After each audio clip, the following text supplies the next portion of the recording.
Hai guys, lagi sama gue William Sudana dan di video kali ini kita akan bahas perjalanan gold untuk seminggu ke depan.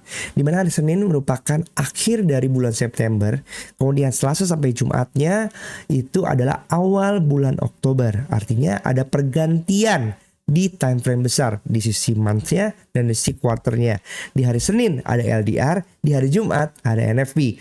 Jadi ada begitu banyak momentum seperti biasa. Awal-awal bulan merupakan pergerakan yang besar juga, sehingga minggu ini harus menjadi minggu yang penuh waspada, karena kalau enggak mungkin kita akan semakin dibuat pusing dengan pergerakan gold yang terus-menerus bikin all time high. Kalau misalnya kalian perhatikan di Kopta, pergerakan-pergerakan besar itu selalu terjadi di akhir atau awal time frame baru.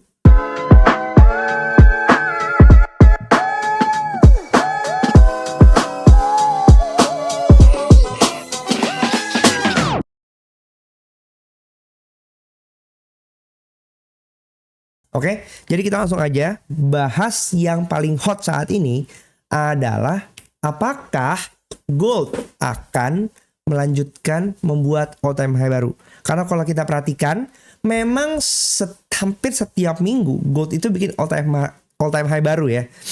Jadi kayak nggak asik, karena all time high-nya itu ya setiap minggu ada all time baru. Karena koreksi yang terjadi itu belum masif, sehingga kita ya banyak teman-teman yang mungkin mencoba untuk udah sell aja, frustasi gitu. Kalau gue selalu bilang belum ada kode untuk terjadi yang mungkin daily-nya merah atau mungkin weekly-nya merah gitu. Kita gak mau sell dulu, kita ikutin aja trennya kemana gold mau jalan gitu. Apalagi kalau kita perhatikan ya hukum jika masih up, time frame besar up, dan ini menurut gue sih masih akan terus bisa berlanjut ya. Walaupun wajar jika terjadi koreksi, maka setiap koreksi yang ada itu bisa menjadi area momentum untuk kita bisa entry buy.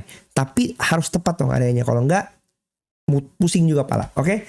Jadi di sini kalau pandangan gue sih pasti akan naik ya. Tetap pasti kita akan kita ngeliat gold yang masih bullish, karena secara time frame besar juga market structure-nya masih bullish. Oke. Tapi yang lagi happening saat ini adalah ini, Hasan Nasrallah ya. Ini adalah pemimpin Hizbullah yang tewas diserang Israel, dan ini baru happening, baru masih fresh di kemarin 28 September. Ini aja gue lagi baca-baca, kemudian ngeliat, waduh, ini ada yang meninggal ini kan. Artinya Senin kayaknya bakal runyam, karena kalau kita perhatiin di sini dibilang Nasrallah ini merupakan buron nomor 1 di Israel, di Lebanon gitu ya. Jadi Israel menyebut Nasrallah tewas dalam serangan udara besar-besaran di Beirut. Jadi baru nih, baru banget nih. Lihat ini aja berapa, breaking newsnya 28 September ya. Jadi masih fresh banget.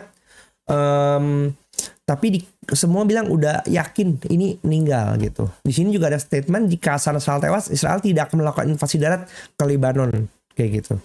Karena memang ini Israel sama Hizbullah ini kan musuh buyutan ya. Dan di sini ada tertulis sih gitu bahwa si Nasrallah ini udah jadi jenderal Hizbullah tuh sejak 35 tahun 92 gitu. Dan dia udah menjadi apa ini ya, kayak fighting melawan Israel tuh udah dari zaman dulu kayak gitu. Dan Israel kayaknya emang gencar juga pengen membunuh Nasrallah. Kejam memang politiknya. Kalau gue bilang kayak gini sih, ya mungkin buat dari sisi kemanusiaan kita ngeliat bahwa kenapa orang mau perang. Tapi kita ngeliat coba dari sisi lainnya lagi, dari sisi mungkin ekonomi atau bisnis kayak gitu, bahwa perang itu adalah bagaimana satu negara ingin menguasai. Ujung-ujungnya apa sih? Sebenarnya bisnis kalau menurut gua. Negara yang punya resources banyak, negara yang punya komoditas banyak, itu akan punya daya jual yang menarik untuk negara lain-lainnya lagi. Makanya selalu yang diperebutkan adalah mineral, sumber daya alam kayak gitu, dari satu negara ke negara lainnya lagi. Apakah ini masuk akal? Sebenarnya enggak. Tapi kalau gue sih pribadi ngeliatnya gini, kita nggak bisa menyamakan antara bisnis dan kemanusiaan ya, karena ini dua hal yang berbeda. Satu ngomonginnya duit, satu ngomonginnya kemanusiaan gitu. Dan ini selalu akan bertentangan dan berkebalikan. Jadi nggak usah coba untuk kayak kasihan. No, it's just business. Ini adalah bisnis dan politik di setiap negara. Kemudian di sini dibilang juga dari Guardian, Iran berjanji untuk melakukan pembalasan dendam setelah leadernya ini tewas gitu ya. Jadi dengan Iran mau ngomong udah ngomong kayak gini, mungkin hari Senin ya, atau kita bisa melihat pergerakan, mungkin ada peperangan lagi. Dan emang dari minggu-minggu sebelumnya di hari Rabu, Kamis ada tembak-tembakan geopolitik yang membuat gold spike ke atas gitu. Makanya minggu lalu pun kita melihat gold benar-benar spike tinggi sekali ke atas. Ya itu sih. Dan di sini melihat ya bahwa Israeli Benjamin Netanyahu berkata bahwa pembunuhan Nasrallah akan menjadi historical turning point yang akan merubah keseimbangan kekuatan di Middle East gitu. Oke. Nasrallah bukan teroris. He was the terrorist. Aduh, ini lawak emang sih Netanyahu ini. Hey, buat kalian yang ngerasa yakin dengan kemampuan kalian trading, gue mengajak kalian untuk join partnership program dengan XM untuk menjadi master trader. Karena dengan program master trader ini, kalian bisa membantu teman-teman kalian yang mungkin kesulitan atau enggak membutuhkan bantuan strategi atau enggak idea trading plan dari kalian. Benefitnya apa? Satu, kalian bisa mendapatkan 50% keuntungan sharing profit dari setiap profit yang didapatkan oleh klien-klien kalian. Nggak cuma itu, kalian juga bisa manfaatkan fitur leverage 1:500. Dan yang paling penting menurut gue adalah bagaimana kalian bisa merecord semua trading plan yang udah kalian atur. Nggak cuma buat kepentingan dari kalian sendiri, tapi juga untuk potensial klien kalian. Karena calon klien kalian ini akan menjadi sangat tak terbatas dan bisa menjadi tambahan revenue buat kalian sebagai trader. Kalau kalian pengen tahu lebih lanjut, kalian bisa klik link di sini atau di video description dan segera daftarkan diri kalian untuk menjadi bagian dari master trader di XM. Langsung kita balik lagi ke videonya. Tapi di sini juga peperangan hal ini membuat US juga tertekan karena dari sisi PBB banyak negara-negara yang akhirnya menjelekkan US karena mengasumsikan bahwa US ini nggak bisa mengontrol sekutunya. Israel ini kan sekutunya US ya. Dia nggak bisa mengontrol sekutunya untuk melakukan gencatan senjata di Gaza. Kayak gitu. Sehingga US ini juga jelek nih ininya gitu. Di sini dibilang nih Nasrallah yang udah mimpin lebih dari tiga dekade ya kan terbunuh gitu.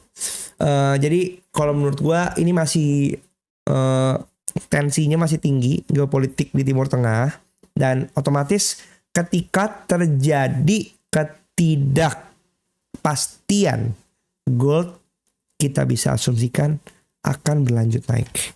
Oke, jadi kita langsung aja ke chartnya. Untuk di chart sendiri kita ngelihat ini salah, ini Toba coy. Oke, kita bisa ngelihat ini adalah bentuk chart weekly ya. Jadi kalau kita ngelihat chart weekly, kita tetap berpatokan bahwa ini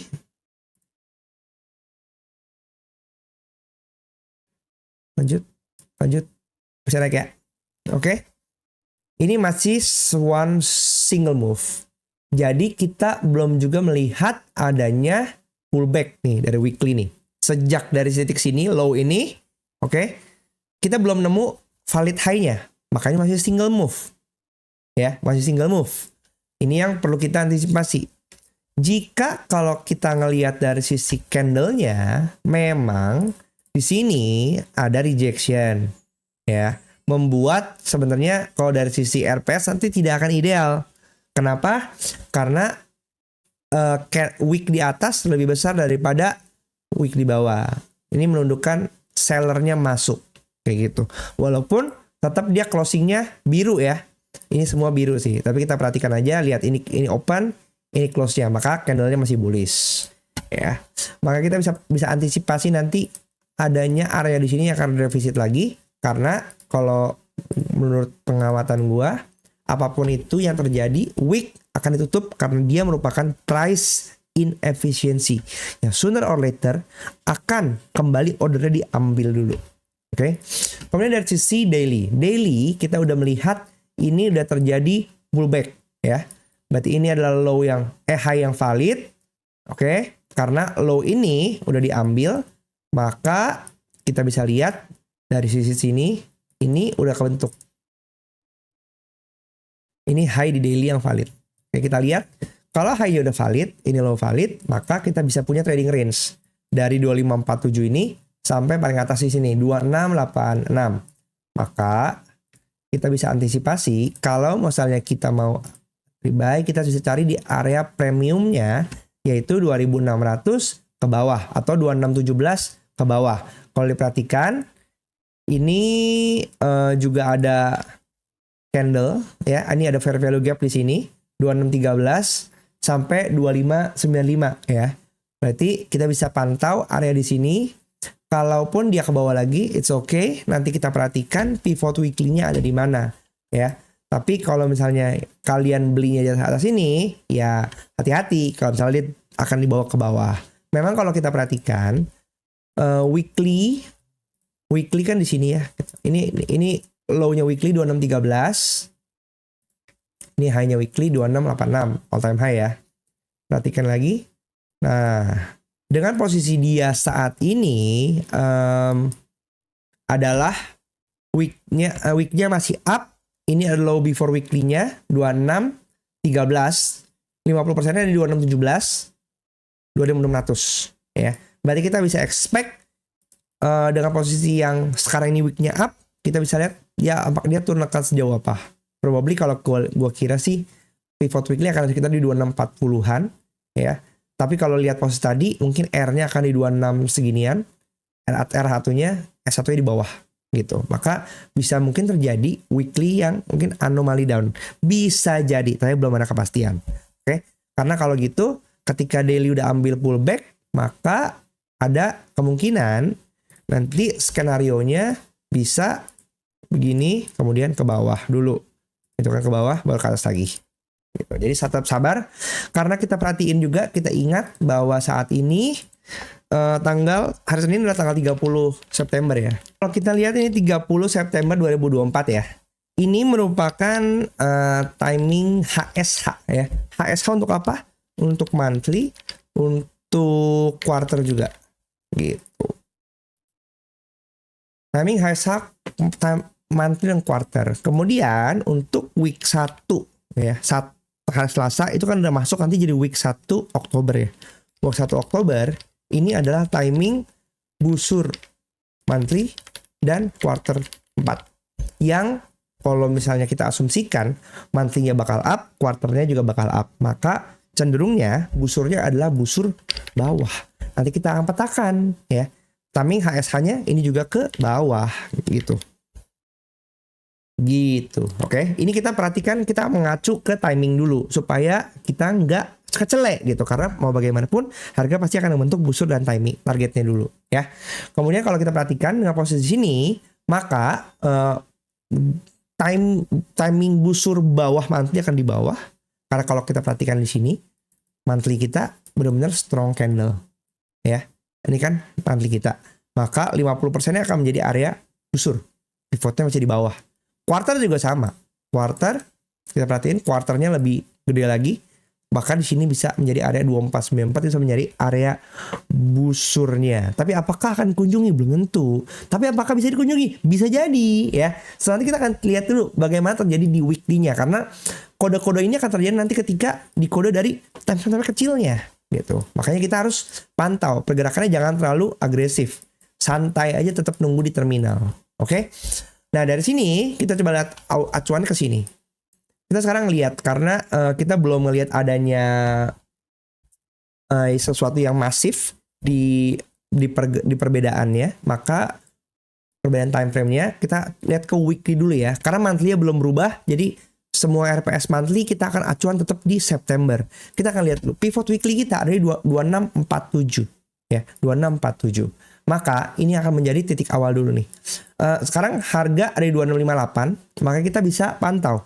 Kalau misalnya kita perhatikan dengan posisi weekly yang up ini, maka kita bisa expect harga akan turun dulu ke area busurnya ya. Dimana kita perhatikan tadi yang seperti gue bilang, LB weekly itu ada di atas S1 weekly. Maka ada potensi weekly bisa jadi anomali, tergantung timing busurnya ya. Nanti Senin sampai Rabu kita lihat apakah Senin sampai Rabu itu dia tetap ada di atas, udah naik ke atas begini, atau dia turun kemudian break S1 weekly-nya. Oke. Kalau break S1 weekly bisa jadi mungkin ke area sini 2585 baru kemudian naik lagi di Kamis Jumatnya. Ya. Kalau udah begini artinya weekly-nya merah, ya kan? Kalau udah anomali down arti kan ada kecenderungan bahwa week depannya akan merah lagi. Nah, itu baru ngikutin nanti di timing busur monthly-nya. Gitu. Oke? Itu yang akan terjadi mungkin di week R1 weekly di 2680 kira-kira, R4 yearly di 2674. Jadi ketika ini dia kena R4 yearly, dia hit ya kan, belum nggak bisa stay di atas, ini berarti ada rejection kuat, maka ini bisa ngedorong ke bawah lagi. Next kita perhatiin di R3 quarter ya, di 2618 yang ini juga berdekatan dengan LB weekly. Maka R3 quarter 2618 bisa menjadi area yang bisa kita pantau juga. Kalau dia break R3 quarter, maka dia akan break LB weekly bisa ke S1 weekly. Kira-kira gitu roadmapnya ya. Untuk daily ya. Untuk daily pun sama, kita ngelihat ada candle yang cukup unik. Dia tutupnya merah tapi rejection besar di sini. Ya. Dengan posisi seperti ini kita perhatikan open berpotensi tetap normal, posisinya ada di bawah dari pivot daily-nya. Tapi kita perhatikan posisi R dan S-nya ini berkebalikan. Sama dengan kita memperhatikan adanya candle rejection seperti ini, artinya yang ini mungkin akan ditutup dulu. Sama dengan posisi candle daily yang merah, maka kita bisa expect dia akan naik untuk ngebusur daily-nya. Kita lihat apakah dia sanggup untuk break. Kalau break HB berarti daily-nya anomali ya.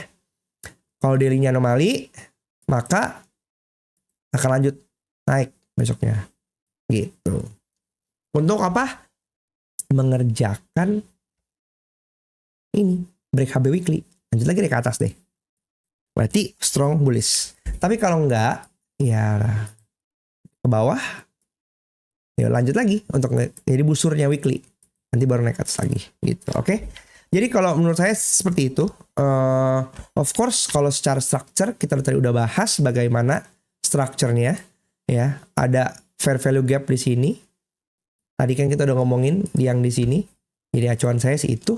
Kalau mau santai, enak 2600 ke bawah kita pantau. Jika ada rejection baru kita sikat. Gitu. Di sini ada area yang enak ini nih. Ini ada base ya. Nah, area base ini cocok dengan 618 2600 ya, emang agak lebar di sini 2548 karena ini daily. Di sini kan emang juga cukup gede, masif pergerakannya. Makanya nanti kita turun ke time frame kecil, tapi ini area yang bisa kita pantau adalah base di sini. Rally base rally. Maka dia akan coba untuk retest base-nya lagi, kemudian lanjut lagi ke atas. Cocok dengan logika kita di mana area base ini udah masuk dalam area premium dan discount dari market structure-nya. Oke, untuk minggu depan kita bisa perhatikan juga ada berita dan data ekonomi apa. Lihat di sini minggu depan kita perhatikan di hari Senin ada FOMC member Chicago PMI ya. Dia di bawah 50 artinya probably bad for USD. Hari subuhnya ada Fed Chair Powell speak ya. Jadi cocok nih kalau misalnya emang ada LDR di besok hari Jumat, hari Senin, maka dia ada Powell, kemudian ada PMI di Selasa malamnya, ini juga kira-kira bad for USD, karena di bawah 50, tapi of course statusnya tetap jelek ya, kalau misalnya di bawah 50, tapi kalau angkanya di atas forecast ya probably jadi good. ISM Manufacturing, PMI, ada Fed member lagi, cuap-cuap ya. Kemudian FOMC member ADP siap-siap untuk hari Jumat adalah NFP. Ya. Gitu. Nanti kita bahas lagi untuk analisa NFP-nya mungkin di hari Rabu atau hari Kamis supaya kita tahu dulu pencapaian goalnya seperti apa. Kalau kalian mau belajar tentang Kopta, kalian bisa mampir ke YouTube gua. Ini kalian bisa klik join member di sini ya. Hai guys, ini simple. Kalau misalnya level 1 kalian menunjukkan support ya, cuma 20.000 per bulan, tapi eksklusif kontennya dari 40.000 per bulan gitu. Di sini kalian bisa nikmatin video yang ada di sini. Ini semuanya member only videos dan restream atau tontonan ulang buat live stream yang ada itu sekarang hanya bisa dinikmati oleh member only videos. Jadi kalau kalian pengen ngikutin live stream gue, join saat live streamnya. Tapi kalau mau nonton ulang, kalian bisa, itu jadi salah satu perks ya untuk ketika kalian menjadi member di eksklusif level 2 gitu. Oke, ya segitu aja.